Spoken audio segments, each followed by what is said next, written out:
And hello, we are live with No Budget Productions, Filk Fair Productions. I am Big J from Beyond Trek Podcast. I'm here with JD and Mickey, and V Man will be joining us shortly. We're going to be talking about the series finale of Star Trek Discovery. Wow, it has been a long road. I'm sorry, wrong They made series. 2 Enterprise references in that episode. Hey, don't jump ahead now. But yeah, so we're going to talk about how we felt in regards to the series finale, and I've got mixed feelings about it. I've had the day to sit and to think about it. Watched a live stream that was done by our friends at NerdTube. Was able to watch some of that. Was in the middle of my daughter's softball practice and read some reviews online because there were a couple things that even though I was watching it, I felt like, wait a minute, what did I just miss? But what should be obvious is that if you are sitting on this live stream, we are going to spoiler the hell out of the last episode of Star Trek Discovery. So please, for the love of God, stop watching this Don't do because it. we're going to spoil it. If you haven't seen the episode, go away. Now's your chance. Unless you want to stay and look at my pretty face, then that's or all right. unless you're still watching it and in the middle of it like Mickey is. I'm not Right? You only had all day. My all day started at noon, and I was at that freaking office for 110 years. 12 minutes left. 12 minutes left. Most of that's only credits, anyways. She's old. She's dead. She died. Okay. Have they left? Have the spoilers left? Right. But I had to watch last week's episode too because I got really busy. Slacker. I had to rush home. You sent me. Oh no. Well, he sent me the message, and he's like, he was like, oh yeah, I was like, I gotta rush home. do you want to mute us so you can watch it while we're talking? Because we can always loop you in right when you're done so that you can finish watching. There's plenty that JD and I and Vance can talk about if you want to tune us out while you're doing that. Okay. Yeah. Oh. Okay. All right. It looks like we kind of lost. Well, I'm gonna Vance for a mute. minute, so. Okay. Well, you muted you. Can you still hear me? All right. Well, then that's not going to help you. All right. Well, you're stuck. I don't know. I can't help you, Mickey. Okay. Yeah. Or you know what? Close out of exit StreamYards. Close out of the whole thing, and then come back into StreamYards when you're ready. There you go. That's the solution. Okay. So JD. Vance is back. Let me go ahead and start, if you guys don't mind. So there were a couple things I was disappointed with. One of them was the whole, oh, this isn't our technology. We found it from somebody else. That whole thing was kind of I'm not sure how to feel about that. So the progenitors used the tech, but it was not theirs. They also found it. I've got mixed feelings on that. In a way, it's kind of like, okay, so the mystery is still there and unresolved as to where did this come from? Who created the creators? Right. Kind of conundrum. So, okay, all right. Pitching the whole thing into a black hole so that nobody could ever find it or get to it ever again. In my opinion, I think it was either going to be that or it was going to be Michael Burnham becomes the steward of all technology that is used to create life, because goddamn well that's what they were wanting to do, and that's what would have happened. So it's either the Burnham show now and forever, or get rid of it so nobody can play with it. So I think I was okay given the options to just get rid of it. Having to again kind of feel obligated to tie into the short trek Calypso. Man, Michael Chabon, you happy now? He wrote themselves. I mean, he pretty much wrote a big corner on that, didn't he? It's like, yes, okay, fans, are you happy? Are you freaking happy now? We found a way to include a short trek and make it canon again. I don't. That was kind of like, to me, I took that as a big, finger to the whole fandom. Yeah. Of, all right, here, fucking happy with it. We tied it in. It's all nice, neat bow. Shut up. We're done. The thing that Discovery does well is, and I couldn't quite. You to the fans is what it does well. I couldn't quite put my finger on it or put it into words until last night. And once Discovery was over, I knew exactly how I felt. Discovery is a great series of big moments, but everything in between falls flat. Like the moment at the end of the series with Admiral Burnham and Book and Mini Burnham, that or Mini Book, however you want to put it, like that was a great moment, but everything else was kind of whatever. Her walking onto the ship was kind of a cool moment, but again, other stuff, meh. The Mark Philippe and Daniel Vance, greetings, welcome to the chat. Thank you for watching us, guys. The thing that I felt with this was you could tell the difference between the series finale and the season finale, and where they had to go back and do the reshoots. Oh yeah. The thing that I felt, yeah, very clear what they added. Yeah. I loved the season, or I love the series finale part of it, because it really didn't have much of a connection to the season finale. I didn't give a fuck about the season finale, because once she got in there and it went all Doctor Who-esque, where it was bigger on the inside than on the outside, I didn't give a fuck, because it looked a lot like the Iconian shit.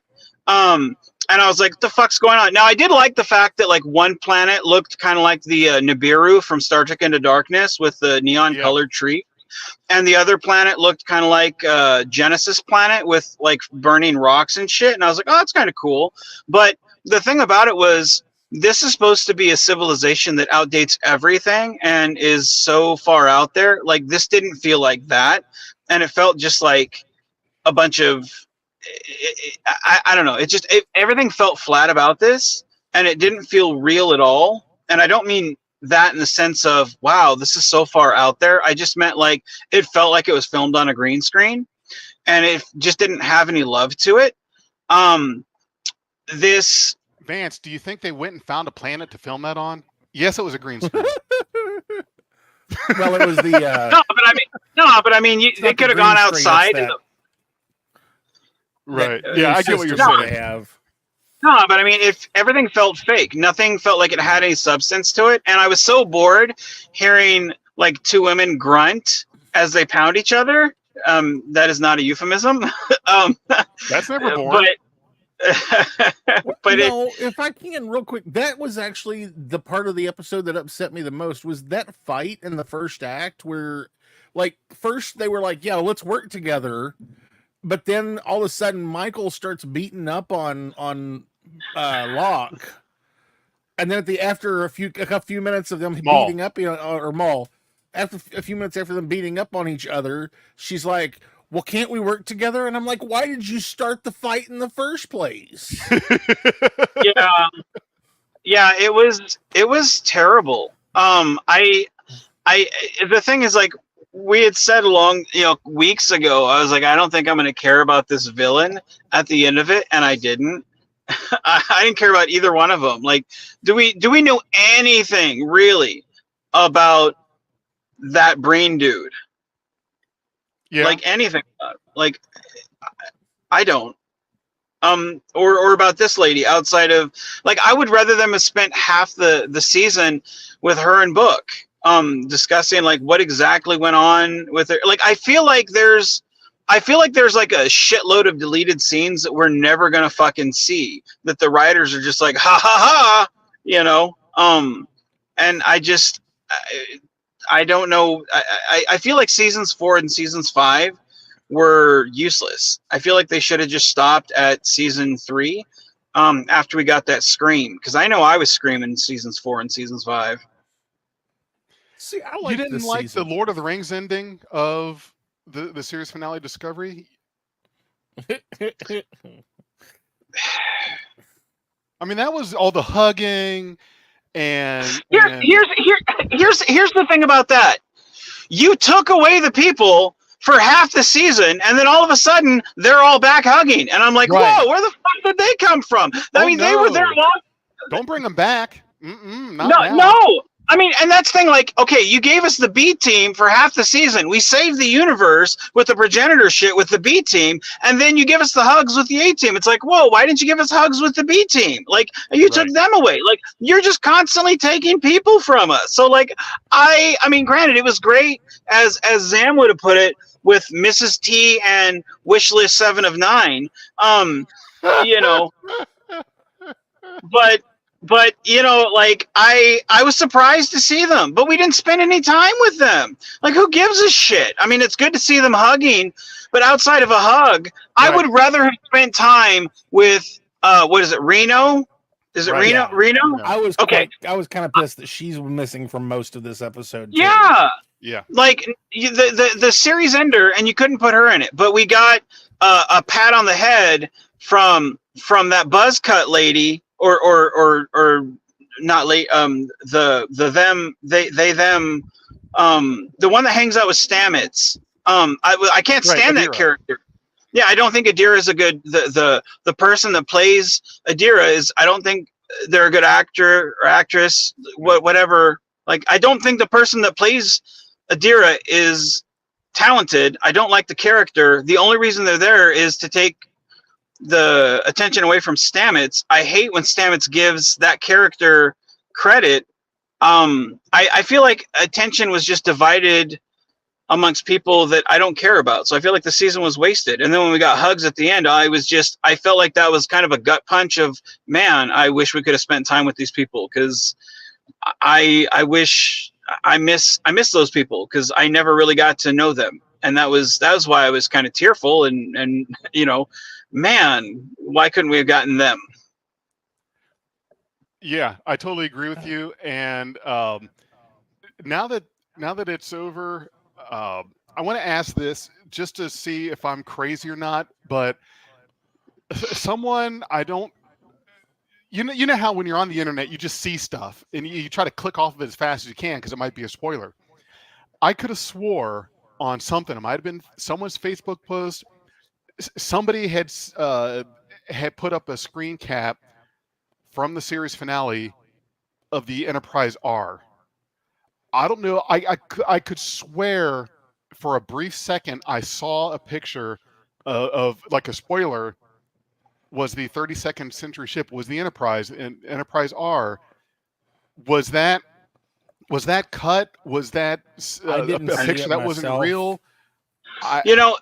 It was the thing about I saw it, but not in the episode. I saw a photo.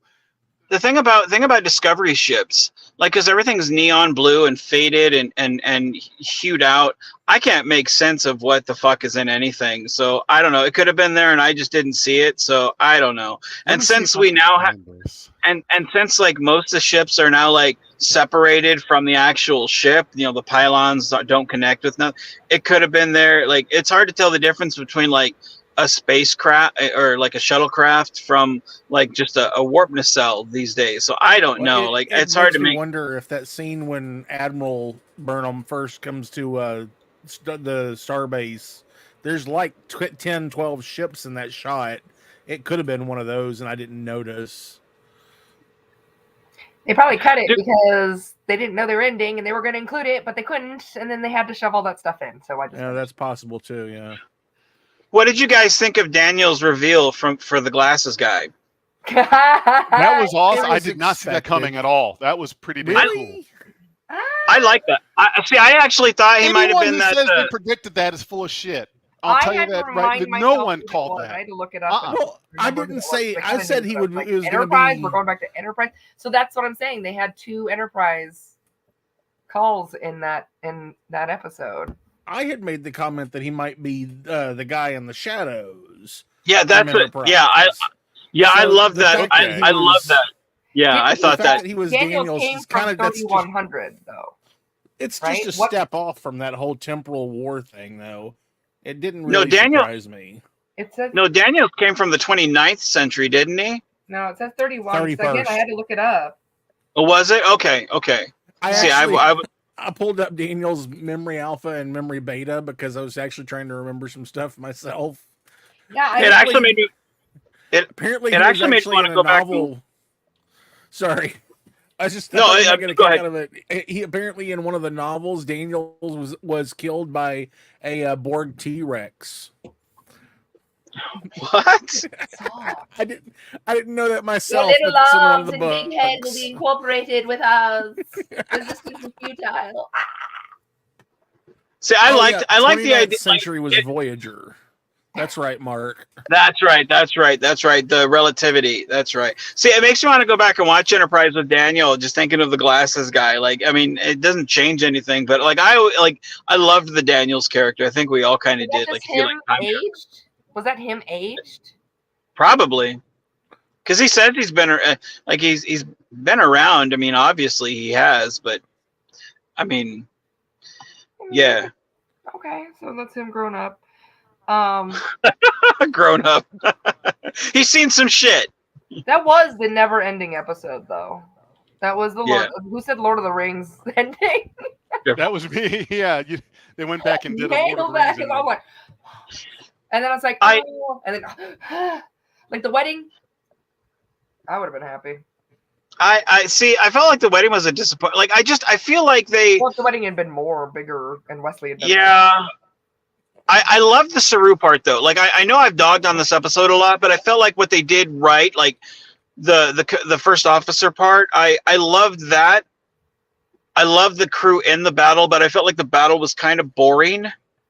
Because again, like I love what they did with the Breen ship, where I mean they really did something that you just didn't see coming, where they zapped it to the galactic barrier. I mean, that was fucking hell out of that cool. Yeah, Now was they have cool. powerless, this like infinite powered weapon. Like they can just go do that to Kronos or something. Yeah, dude, it was fucking. I mean, that was. Hey, Like, I the Borg, they're great. You'll love them. We're gonna send you right to them. That was a pretty fucked up thing to do. Dude, that was great. That was great. That was a Prime Directive violation if I've ever heard one. At least there's got to be a part in the Prime Directive that says, like, don't throw an entire race of people to the edge of the galaxy and let them voyage their way back. It's called the caretaker clause.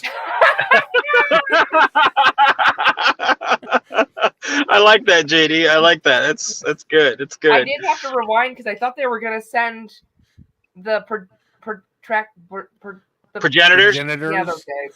Oh, look, I think they're going to send that to the edge of the galaxy too. And I'm like, don't send that to there.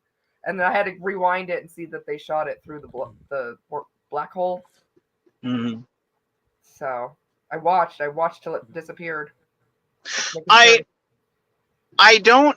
What did you guys think of actually them meeting the progenitors? I really was disappointed by that. I don't feel like Michael Burnham should have met them. I feel like that was kind of a. Everybody always, when they meet Michael Burnham, they're always kind of kissing ass to Michael Burnham, and I felt like, my God, the oldest race in the galaxy fucking kisses her ass too. Did you guys feel that way here? Someone said in the beginning that it was stupid that it wasn't even them. Yeah. It was like, oh, we totally found this. And Well, it wasn't. awesome. That was Can we realize this power, so we're gonna hide it from you guys forever. So one of the things that I wonder if they're trying to set up as an idea is the fact that it got thrown into the black hole. One of the many theories about black holes is that they just kind of throw stuff through time and space. I wonder if they're trying to say that the progenitor's tech has just been on this circular trip through time, and now it's gotten thrown 10 billion years into the past for the progenitors to find again. And now we have Borg T-Rexes. So exactly. I think I'm okay with I'm okay with her meeting the progenitors. I'm okay with the progenitor tech being tech that they also found and just adapted and utilized, because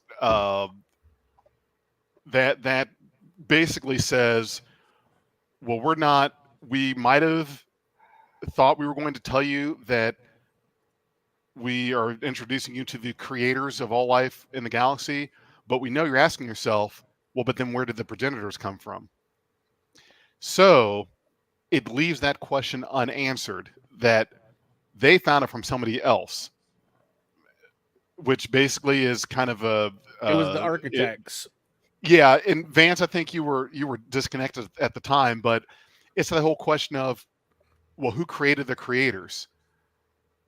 And that thought is maintained by the progenitor saying, "Oh, well, we found this too, so we don't know who created it." Because what's going to happen is, every time you think you get closer to, well, whose is it?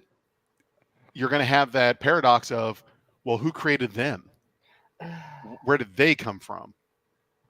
See, I think I wish they would have delved in. See, to me, it feels like it's kicking the can down the road, and I Sure. loved, and maybe there really is no right way to tell that story. Maybe this is the only way to tell the story that they could think of. But I loved in the original. What's the name of the episode? The Chase. The Chase. Where the progenitor comes in and tells them, we searched the galaxy and we couldn't find anybody. We were it. Like, it doesn't really try to answer anything more. It just states that and lets it be. So they created life because they couldn't find anything. When you try to go above that and say, well, something created us, this was their tech, like, it kind of goes that one step above, and I don't like that. I loved what was there, which was, we were all that was, and there was nothing else. When you go to something above you that has that, it answers that. And I really don't know if there really was any way to make a satisfying story for someone like me. I don't know. Like, to me, I just, when she said that continuous life cycle, basically, kind of story, I was unsatisfied with that. I was like, because we've heard that with Battlestar Galactica. We've heard that in other type of science fiction, and it's not that it's a bad story. It's just, I was looking for something a little bit more satisfying, because I was really satisfied with that.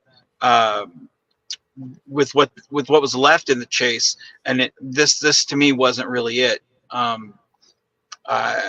don't know. To me, it just, I don't know what would have really satisfied me here, and I don't know if it's just the fact that maybe it's something that could have come back to later on, or. I think that's kind of the issue, Vance, is that you're only gonna. The only time I've ever seen anybody write a story about a creation idea in science fiction that the writer comes to a resolution is, well, I mean, one of Asimov's books sitting on my shelf right there. It seems that only in books will the writers actually commit to something.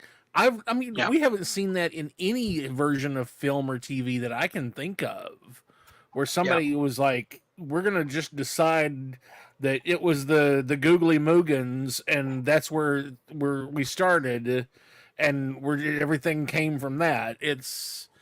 Sorry, I had to throw something out, and that's what it came out. We're gonna use that in a story. The Googly Moogans. That's great.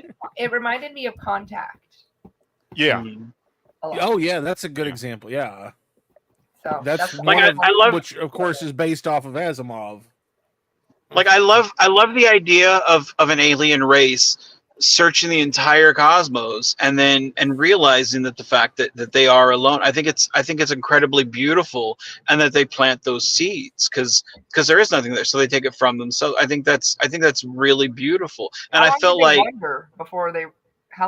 when did they discover that the original they said it was like 6 million years or billion. How long were they roaming? 4 billion. Okay. So they were. I don't remember. Because like that's a really long time to be alone. Yeah. No, and that's the tragedy of like when you leave the chase, like there's an emptiness in her voice.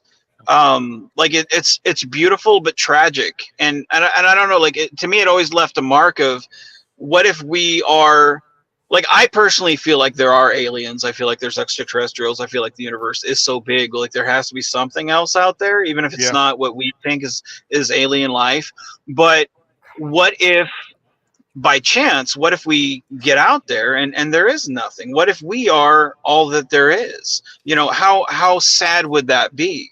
And that's what these people went through, and they went through the entire thing and were like, well, let's make life. And I felt that incredibly beautiful, and I felt like this story kind of cheapened it, where they're like, well, we found this. And to me it's like, well, that's no different than the movie Alien, where they go on that one planet and they find the face huggers. You know, that's all this was. And to me I was like, I've seen that story, and it was much better with Sigourney Weaver. You know, not Michael Burnham. Can you guys tell me, because I missed this, why couldn't Locke be brought back to life? They don't because it's like building. It's like a house. You can have the bricks and you could build a house, but like you can build, you know, but it wouldn't be the same. No memories, so you have no life history. It would have been a clone. Yeah, you wouldn't have the same memories. Yeah.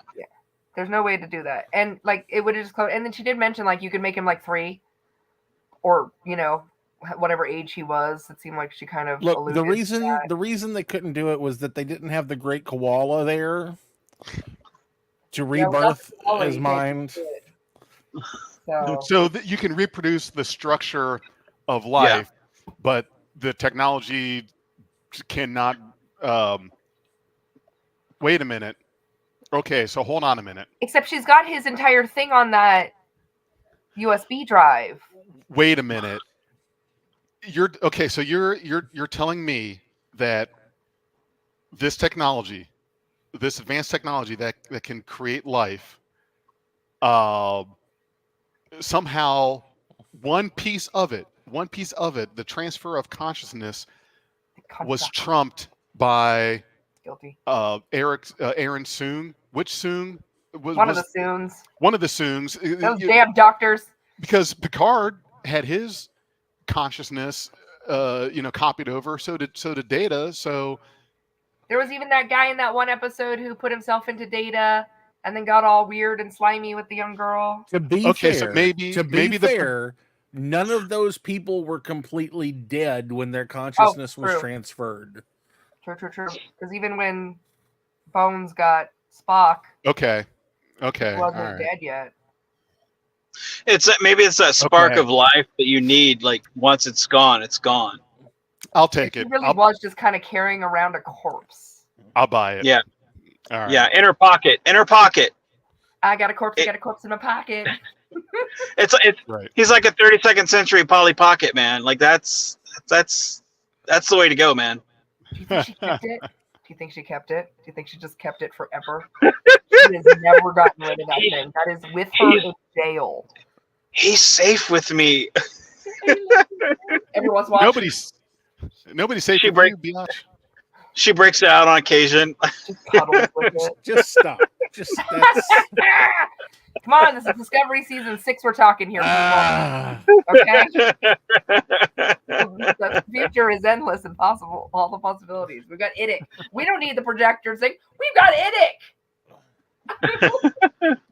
Daniel Vance says, and it played entire access to like all these awesome planets, like better even than the library from TOS. You know what I mean? Like, didn't it blow up anyways? But there have been so many places where we've been able to jump times and places, and there was the Guardian, there was the library, there was the one in Next Gen. Yeah, right? So this kind of was just a bigger version of that, and it was kind of the OG version of being able, because it looked like they could go from planet to planet. Maybe those were just the ones that still had to be in the nursery because there wasn't any life on them yet. It was like, oh well, we kind of fucked that one up because it's really windy. I don't know if you guys noticed, but it's really windy. Well, and that's the thing. Like, it makes you wonder. Like, if this was done like a kajillion years ago, is it like planets from back then, or is it planets now, or is this like there was, to me, it was just like a lot of questions. Like, I don't know, man. Like the whole problem with the show is like Michael Burnham can come in and do like whatever, and everything works out. And that was show. Yeah, and that's like what happens here. Is like she comes in and does the doohickey, and we're all good. And then bald lady comes up and is like, "Hey, chick, like let's hang out." And she's like, "All right, I don't know, maybe." And then she leaves, and then she throws in the black hole. And like, I don't know, man. To me, it was just like, I mean, and that lady's voice was super fucking calm for like, "Hey, I'm gonna leave it up to you whether I live or die, and throw my shit in the black hole." And she did it. And I don't know, man. That lady was way too fucking calm to leave it up to that lady. You waited billions of years to meet somebody.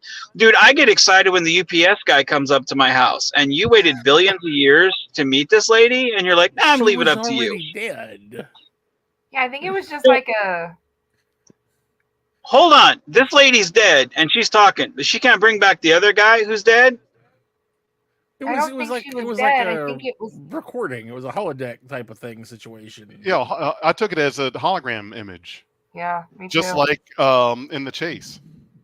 Yeah. That her being there manifested that program that's going to teach her how to take care of that place. But since she's like, I don't want to do that. Like, we were a So team. they're trying to make her...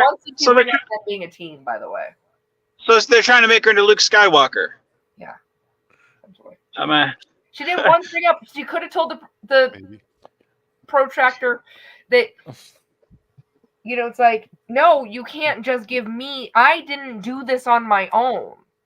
I have a huge team of people and scientists and all. But it's still my show. I don't know who most of them are because literally they totally threw 2 new ones in the last week's episode. I'm like, who the fuck are you guys? Oh, you guys are gonna go get drinks. Well, then go and introduce yourself to everybody. Right. It's the Michael Burnham show. Why didn't she tell the person this wasn't me? You can't grant me this huge honor of being in control of this because I solved all your clues. Bitch, I didn't do that alone. Okay. Look, she just got excited because she saw Michael Burnham beating up the lady with the 90s mom hairstyle. Okay, and then she's touching conflict. Dude. That girl is all eyebrows. No, it was. If we're gonna talk about hair too, can we talk about hair at the wedding and then how way out of their way they went to mask it after the first couple shots of her horrible, horrible hair? Whoever did her hair for that episode hates her. Was like, I have had to deal with you for 5 fucking seasons. Like, I am gonna fuck up your hairline so bad that they're gonna literally edit things around it. They're like, man, my check cashed. I don't give a fuck. I'm leaving. I'm grab some pizza rolls on the way out. I'm fucking out, dude. I don't care. You know, you can walk out of a production office, just grab something, fans, chairs, whatever. As long as you know, you looks like I'm taking this to someone important. They don't give a fuck what you take. Not that I know that from experience at all, but you massaged her. Now it was. I felt like I would have loved for that ending in the weird nursery of planets and shit. I would have loved for her to have really stuck up for her team. I really would. I would have loved for her to say, "No, I can't do this. This is literally a team. We had an entire institute, Daystrom, dedicated to this shit. This is effort." But she couldn't say that because she's like, "Look, Baldy, I brought the B team. I can't do this by myself. So nah." I didn't get to see the cat. I would have rather seen the cat more than Book's new man bun. Yeah, that's kind of cool. Thing. I was like, how long has it been? How long did they wait to get married? Jesus. They took a minute. Did we even see the cat this episode? We didn't, did we? Did what? We didn't. We were robbed of that cat. We didn't get a hug with Janet Reno, which I did hear you talking about because I was watching that scene and I'm waiting. I saw her. She was there. She was there. But we didn't get a hug. Maybe she's not. She was running around, no hug. Maybe she's not a hugger. Does Jet Reno strike you as a hugger? No. Actually, I think she said that in one of the episodes. That would, yeah, exactly. But it would have been still funny to have brought that back and have Michael Burnham and her own Michael Burnhamness going in for the hug, and Jet just being like, like, I have to go stand over there. You know what would have been great though? This is just me. It would have been great to have her and Commander Ear Guy stand over in the corner having a drink. Finally have that fucking drink. Oh yeah. They're gonna be BFFs. Right. They might even hook up. I don't. I feel like he's gotten some resolution from his family. So, you know, he might be ready to move on romantically, except that we'll never know because the only romance in there they're ever going to focus on is the fucking Michael and Book show. Which, of course, we saw that 30 years in the future. Oh, I love you. No shit. She's loved you this whole time. She keeps bringing you on fucking missions. She's like keeping you. Well, come on, of course. Yeah. Jordy's buying cards, wine, the baseball. What? Porthos in a glass jar? Is that what it would have been? Stuffed with a little tiny piece of cheese. Oh, that's morbid. What? People stuff dogs. I was referring to the night in Sick Bay episode when Porthos is in the water tank. Everybody else hates that episode. I love that episode. But yeah, we got no grunge. We got a grunge mention, but we got no grunge. I would have literally wanted to see that cat more than I want to see her and him moving on. Especially on a sunset, then in the future, then in the, like. So I don't like. Here's another complaint that I have, and then I think we'll wrap it up because I got to head back in and do my paperwork. Right. One thing that I felt was overall disappointing about the season was its dedication to individual characters. It focused mostly on the Michael, which is indicative to the series as a whole. But Hugh, they barely tapped upon his, like, what the Trill experience did with him, and him wanting to join Book, and the trust me, I'm needed there. I need to go. Like, I was like, the fuck is this about? Yeah, because they had worked on so much of it earlier on, and then we've had like 3 episodes of very little. See, I don't feel like. I feel like they called it back a little bit. Like, I knew that's why I was supposed to be here. I felt like some of that personality that we got in that one episode where he was super fun. You know. So I don't feel like they called back. I don't feel like they called back to it. Like, to me, it wasn't a focal point. I feel like they patted Baldy and Blue fucking enough. They patted that person on the head enough, like, all the time. But they really didn't call back to Hugh enough on what the experience. What's that now? It made him my favorite right there at the end. I mean, not more than Tilly. I'll always love Tilly. Tilly's my girl. Mm-hmm. But it made me really. I was like, you know what? He did such a great job with that character. I liked Hugh. I loved Hugh. I loved Stamets. I wish they had built that up more to where I fully got behind it, because I almost forgot about that element. I really, especially that couple, because that's honestly one of my favorite couples in Star Trek is Hugh and Stamets. To me, I really wish they had taken the time to dedicate, and I know they didn't expect this to be the series finale, but I just really wish we had gotten more with those two, because you go back to the first season where they're just brushing their teeth, just being a couple. Yeah. And I fucking loved that. And I know they kind of adopted Adira, but I really didn't need that. I really wish we could have seen more of just them fucking brushing their parenting. We got more of their parenting than we did of their relationship. Yeah, and I wish we had gotten more of their relationship, because that's what made me fall in love with those two. And the thing that I loved about them is the things I loved about their characters wasn't just the fact they were a couple. Like, take Jadzia and Worf. I loved them as characters, but they were great together as a couple, and they really complemented each other, and that's what I loved about those two. But the fact that Hugh's final arc in this, I'd almost forgotten the fact that we had led to this moment. And to me, it just kind of came out of left field. And I just wish we had set it up just a little bit better. That it just didn't feel like a. Yeah, I wish like if it was hinted at every episode, like I'm feeling this way, or I know this, like just something where it's like every episode we're kind of like, where'd that come from? What the fuck is this? How do you know this? What he was talking about when he said, yeah, like I was meant to be here and all this kind of stuff. Like, oh, I don't have all the memories and stuff, but I was like, oh yeah, that's right. You were totally a Trill for a second. Yeah, right. Yeah. I loved it. You Riker that. Yeah. They did that to Riker too when they put a Trill in him. Yeah. So overall, let's take a couple minutes. But like I said, I gotta head out here in about 3-4 minutes. Jefferson? Let's start with you. What was your overall thoughts of the season and then the series as a whole? Overall, the season, I thought the season was fine. I think I could give it an 8 out of 10 overall for a season. The series as a whole, I think it started out kind of rough, but every series does as it tries to find its feet. But I think it did an admirable job of course correcting itself, and the jump to the future was the best decision it could have made. So a lot of redeeming value there. JD, what about you, man?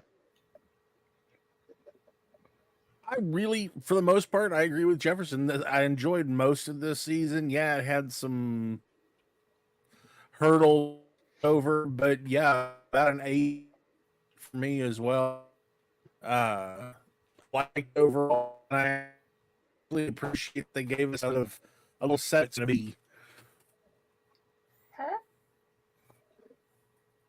Did y'all miss that? I got some of it. It kind of cut out. Like sorry, I don't know what y'all missed. I thought it was. Okay. Go ahead and say it again, buddy. You agree with Jefferson? I was saying that. Yeah, that this is about a good 8 out of 10, and that I thought the season was pretty good overall. It had some issues for sure, but I thought the story was fairly decent. It was fair, and I liked that they get at the wedding scene. They gave us a little nugget of basically what the Starfleet Academy series is going to be. Mentor programs. Yeah. What about you, Mickey? What do you think overall of the season and then the series as a whole? All Trek is good Trek. But this was the Michael Burnham show. So I would have been, again, someone said, I think it was you, Vance, it could have ended at season 3, honestly. I think they could have expanded more. I do like that they jumped to the future. My favorite Michael Burnham moment in the entire series was when she was wasted, when the Orions drugged her, and she was channeling Whoopi Goldberg from Jumping Jack Flash. That was my favorite Michael Burnham ever. But I really could have done a lot less of her. It was the Michael show and book, and I would have loved so much more Star Trek. I would have loved so much more Jet Reno. I would have loved so much more. It was rushed. It was, and especially the last episode. Even though I was rushing it, it still felt like like someone had said, they pieced together things and done green screens and stuff like that. So overall, I'm glad we had it. I'm glad we got it.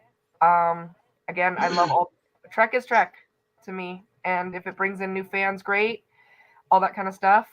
But it makes no sense to me why, we're gonna get a Section 31 show and a Starfleet Academy that's going to take place with Tilly, and I'm glad that Mary Weissman's still going to be working because I adore her, but to cancel Lower Decks in the midst of this is ridiculous to me. This was the show to cancel, not Lower Decks, not Prodigy, not Lower Decks. Those are voice work that these people can do from a closet in a hotel in Toronto.